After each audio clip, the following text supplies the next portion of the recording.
الحمدللہ رب العالمین والصلاة والسلام علی النبی الأمی المکی المدنی القرشی الہاشمی حبیب الہ العالمین اشرف الانبیاء والمرسلین خاتم النبیین رحمۃ للعالمین بالقاسم محمد اللهم صل على محمد وأهل بيته الطيبين الطاهرين المعصومين المظلومين الذين أذهب الله عنهم الرجس وطهرهم تطهيرا.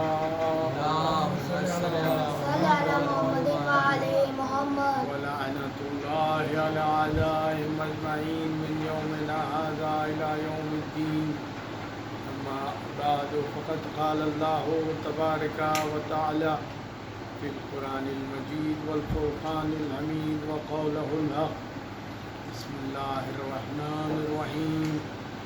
كل شيء أحصيناه في إمام مبين. اللهم صل على محمد. ارشاد ہو رہا ہے سورہ یاسین قرآن مجید کا 36واں سورہ اور اس کی آیت نمبر 12. آیت خود رہنمائی کر رہی ہے کہ اللہ نے ہدایت کے لیے 12 امام بھیجے اور آج اسی سلسلے کے 8ویں امام کی ولادت کا روز ہے، اور یقیناً ہم اہل بیت کی خوشی میں خوشی مناتے ہیں، غم میں غم مناتے ہیں. اور جب خوشی مناتے ہیں تو ہم آغاز اس خوشی کا یوں کریں کہ ہم امام زمانہ اجل اللہ تعالیٰ فرجہ کی خدمت میں اس جشن ظہور امام علی رضا کی مبارکباد ایک زوردار درود کے ساتھ پیش کرتے ہیں. اللہم صل علی محمد وعلى محمد. جیسا کہ آپ جانتے ہیں کہ اس آیت میں اللہ نے واضح طور پر بتا دیا کہ وَكُلَّ شَيْءٍ أَحْصَيْنَاهُ فِي إِمَامٍ مُبِينٍ. اللہ نے ہر شے کا ایسا امام مبین میں رکھ دیا ہے. اب امام وہ ہوگا جس کے قبضہ قدرت میں ہر چیز ہوگی، موت بھی ہوگی، حیات بھی ہوگی. یعنی کہ مجھے کہنے دیجئے کہ کائنات اگر آج چل رہی ہے تو یقیناً کوئی امام موجود ہے جس کے ذریعے سے کائنات چل رہی ہے. اگر امام موجود نہ ہو تو نہ سورج چمکے گا، نہ چاند نکلے گا، نہ ستارے دمکیں گے، نہ پھول کھلیں گے، نہ سمندر میں روانی ہوگی، بلکہ کچھ نہیں ہوگا اگر امام نہیں. تو آئیے آج دیکھتے ہیں کہ 8ویں امام 11 ذیقعدہ ہے آج، اور سن تھا 153 ہجری 153 ہجری. 11 ذیقعدہ کو شہزادی نجمہ سلام اللہ علیہا کی آغوش میں نور امام علی رضا پیکر بشری میں ظاہر ہوا، اور اس طرح سے ظاہر ہوا کہ علم لدنی لے کر آئے. پتہ چلا کہ اور 7ویں امام امام موسیٰ کاظم علیہ السلام اللہم صلی علی محمد نے نام علی رکھا. جب نام علی رکھا تو یقیناً یہ کوئی آپ ہم ہیں جو بنا سوچے نام رکھ دیتے ہیں، لیکن اگر امام نام رکھ رہے ہیں تو یقیناً مرضی پروردگار کے مطابق نام رکھتے ہیں. اور وہ جانتے ہیں، تو مجھے کہنے دیجئے کہ جہاں مولا کائنات کی تمام صفات موجود ہو وہیں پر پھر نام علی رکھا گیا ہے. اسی لیے اور علم لدنی لے کر آئے، یہی بات تھی کہ جب آپ کو نیشا پور طلب کیا گیا اور آپ کی سواری نیشا پور آئی تو ہجوم تھا جو استقبال کے لیے آیا ہوا تھا، اور پھر لوگوں نے خواہش کی کہ مولا ہمیں آپ کا جمال مبارک کی زیارت کرا دیجیے۔ ایک مرتبہ امام نے اپنے روح مبارک کی زیارت کرائی تو لوگ کھود کر رونے لگے، اور پھر ساتھ میں خلم اور دعوات لے کر آئے تھے۔ ایک دور وہ بھی تھا کہ جہاں پر رسول اکرم خلم اور دعوات مانگ رہے تھے تو لوگ رسول کو خلم و دعوات نہیں دیے، لیکن وہی رسول کا فرزند ہے، 8واں جانشین ہے، جس کے لیے لوگ خلم اور دعوات لے کر ٹھہرے ہیں اور کہہ رہے ہیں کہ جب نہ رسول اللہ کوئی حدیث بیان کر دیجیے۔ تو ایک مرتبہ امام نے اپنے روح مبارک کی زیارت کرائی اور پھر کہا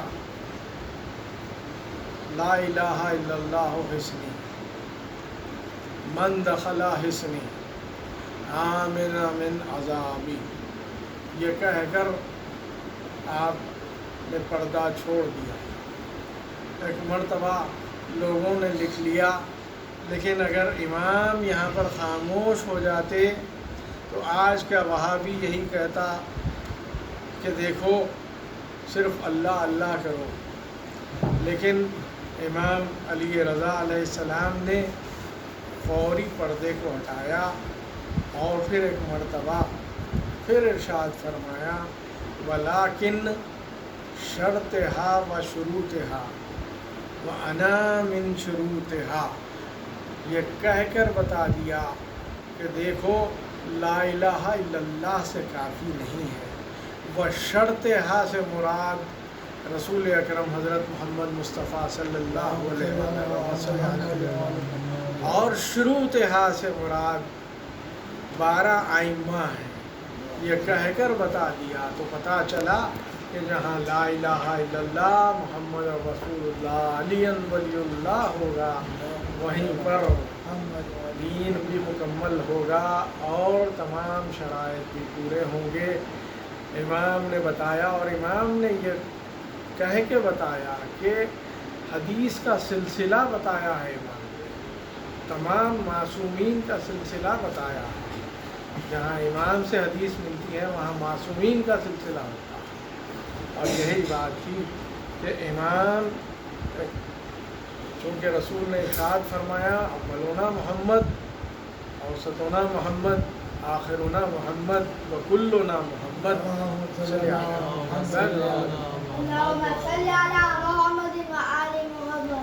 تو رسول نے فرمایا اور 8ویں امام نے اس کی تصدیق فرمائی۔ اس طرح سے کہ ایک شخص صحابہ میں دیکھتا ہے کہ رسول اکرم مسجد میں تشریف فرما ہے، ساتھ میں سامنے کھجوروں کا طبق ہے، ایک مرتبہ وہ جاتا ہے سلام عرض کرتا ہے، رسول نے جواب سلام دیا، اس نے کہا یا رسول اللہ کچھ عطا کر دیجئے، تو ایک مرتبہ رسول نے ایک مٹھی کھجور اٹھائے اور دے دیا۔ جب دیے تو اس نے کاؤنٹ کیا تو 18 کھجور تھے۔ اب وہ یہ سمجھتا ہے کہ 18 سے مراد کہیں میرے 18 سال تو نہیں رہ گئے، زندگی کے مختلف خیالات آتے ہیں اس کے دماغ میں۔ ایسے میں اسے پتہ چلتا ہے کہ جب نہ رسول اللہ امام علی رضا علیہ السلام تشریف لائے ہوئے ہیں شہر میں اور مسجد میں ہیں، تو ایک مرتبہ یہ فوری پہنچتا ہے اور دیکھتا ہے تو وہی انداز ہے، جمال رسول ہے اور بیٹھنے کا بھی انداز وہی ہے، سامنے طبق بھی ہے کھجوروں کا۔ یہ جا کر سلام کرتا ہے، جب سلام کرتا ہے تو امام نے جواب سلام دیا اور ایک مٹھی کھجور اٹھائی اور اسے دے دی۔ جب دے دیے تو وہ گنتا ہے تو وہ بھی 18 نکلتے ہیں، کہتا ہے کہ مولا کچھ اور عنایت کر دیجئے، تو امام مسکرائے، کہا کہ اگر میرے جد نے تجھے دیے ہوتے اس سے زیادہ تو میں بھی دے دیتا۔ یہ کہہ کر امام نے بتا دیا کہ دیکھو کل شیء احصیناہ فی امام مبین کے مصداق ہیں ہم. یقیناً امام وہ ہوتا ہے کہ جو انسانوں کے خواب کا بھی کی بھی تعبیر اور معلوم ہو، جسے اسے امام کہتے ہیں. ایک صلوات بھیجیے اور بس ایک آخری بات اور اس کے بعد دعا. دوسری بات یہ ہے کہ امام کے اختیار میں قبض قدرت میں ہر چیز ہوتی ہے، کیونکہ آیت کہہ رہی ہے کہ وَكُلَّ شَيْءٍ أَحْصَيْنَاهُ فِي إِمَامٍ مُبِينٍ. جب بارش نہیں ہو رہی تھی اور لوگ پریشان ہو گئے اور مرنے لگے، تو ایسے میں حاکم نے کہا کہ آپ کچھ دعا کر دیجیے. امام نے دعا کی اور بارش ہو گئی. ایک مرتبہ آپ جانتے ہیں کہ دربار تھا مامون کا، ایسے میں حاسد بھرے ہوئے تھے، بغض اہل بیت رکھنے والے موجود تھے. ایک شخص نے کہا کہ آپ کی بہت چرچے ہو رہے ہیں، بارش تو ہونا ہی تھا اللہ کی طرف سے، اور پھر آپ کا چرچا کیوں ہو رہا؟ امام نے فرمایا بے شک اللہ کی طرف سے ہی بارش ہوئی ہے، لیکن وہ اصرار کرنے لگا کہ آپ کا چرچا ہو رہا ہے، میں آپ کو جب مانوں تب کہ یہ خالین پر جو شیر ہے مجھے کھا جائے. دیکھیے جہاں دشمن اہل بیت ہوتے ہیں، جہاں بغض اہل بیت دل میں ہوتا ہے، وہاں پر سے عقل رخصت ہو جاتی ہے. ایک غدیر کا بھی موقع تھا جہاں حارث نے بھی یہی دعا مانگی تھی. رسول سے کہا تھا کہ اگر یہ حکم اللہ کی بھی طرف سے ہے کہ مولا کائنات کی ولایت کا پیغام تھا، میں نہیں مانتا، مجھ پر عذاب نازل ہو. تو پتہ چلا کہ جہاں بغض علی ہوتا ہے وہاں رخصت عقل ہو جاتی ہے اور ہلاکت چاہتا ہے انسان. اس نے بھی یہی کیا. کہنا تھا امام نے 3 مرتبہ حجت تمام کی، کیوں ضد کر رہا ہے؟ لیکن جب تیسری مرتبہ کہا کن اسدا، کہنا تھا کہ جو خالین پر شیر تھا وہ اصل میں بن گیا اور پھر آ کر اسے کھا گیا.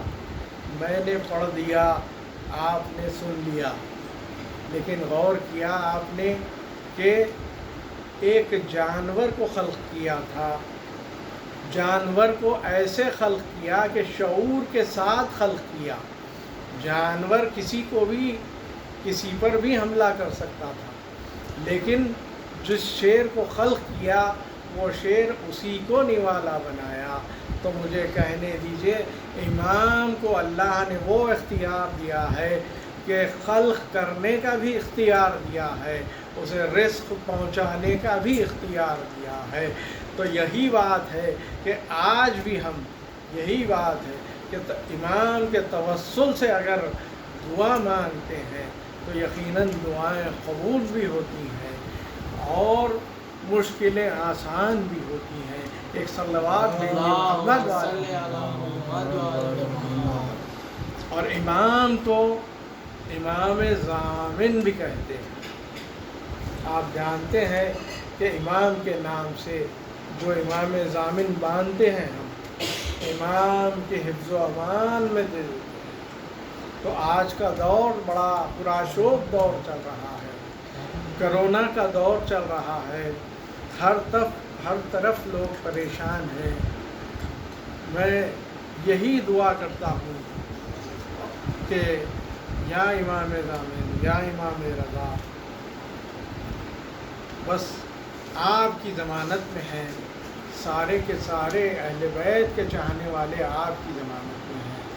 مولا ہم سب کو آپ اپنی حفظ و امان میں رکھیے. جتنے جہاں کہیں بھی بیمار ہیں ان کو شفائے کاملہ اور عاجلہ عطا فرمائے. جو بے روزگار ہیں انہیں روزگار سے لگائے، جو مقروض ہیں ان کا قرض غیب سے ادا کریں. مولا ہمیں جلد سے جلد آپ کے روضے پر بلائیے اور ہمیں جلد سے جلد حج و زیارات سے مشرف فرمائیے. مولا پھر دعا میں دعا یہی دعا ہے کہ چوطرف لوگ پریشان ہیں. آج اتنا بڑا دن ہے اے پروردگار کہ ہم آج مل کر خوشی نہیں منا سکے. سب مومنین ایک جگہ اکٹھا نہیں ہو سکے. مولا یہ امتحان کب تک چلے گا؟ اے پروردگار تجھے واسطہ امام علی رضا علیہ السلام کا اس بیماری کو جلد سے جلد دور کرنا تاکہ ہم سب مومنین مل کر جشن منا سکیں. صلوات بھی اللہم صلی علی محمد و آل